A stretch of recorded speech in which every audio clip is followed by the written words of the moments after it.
এটা কি? সবাই বলবে এটা হচ্ছে লুঙ্গি। লুঙ্গির দুইটা মাত্র কাজ। এক, ইজ্জত ঢাকা যায়।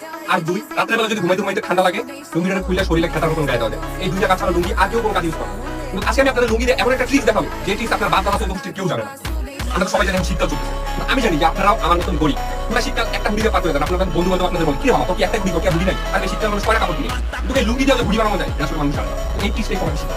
তো ফার্স্টে কিন্তু আমাদের লুঙ্গিটারে মাথায় দেওয়া লাগে। না ভাই আমি ঘোমটা দিতেছি, এটা হচ্ছে হুডির টুপি। এরপরে কি করা লাগবে, আমাদের যে লুঙ্গির ইজ্জত থাকার জায়গাটুকু আছে, এইটার দুইটা উল্টায়া এমনি দিয়ে হবে। এই যে হয়ে গেল, এই যে আমার হুডির টুপি হয়ে গেল।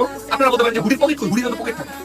এই যে লুঙ্গির চিপাটা, এই যে আমার হুডির পকেট হয়ে গেছে। হুডির দুটো জিনিস থাকে, একটা হচ্ছে টুপি আর একটা হচ্ছে পকেট। আমার হুডির লুঙ্গি দিয়া মাথা টুপি হয়ে গেছে, পকেট হয়ে গেছে, শরীরও গায়ে হয়েছে। এইভাবে আপনি চাইলে আপনার বাসার বাপ দাদা চাচা নানা খালা খালু যারাই আছে, যারা লুঙ্গি করে, প্রত্যেকের লুঙ্গি এইভাবে আপনি ইজিলি হুডি বানায় করতে পারবেন। এবং আপনি আপনার স্কুল কলেজ যেখানে যান, বন্ধু বান্ধবরা একদম ফ্লেক্স করে উড়াই দিতে পারবেন। তোদের তো একটা মাত্র হুডি, আমার দেখ কত হুডি, প্রতিদিন ডিফারেন্ট ডিফারেন্ট লুঙ্গি হুডি বানায় করে দেবেন।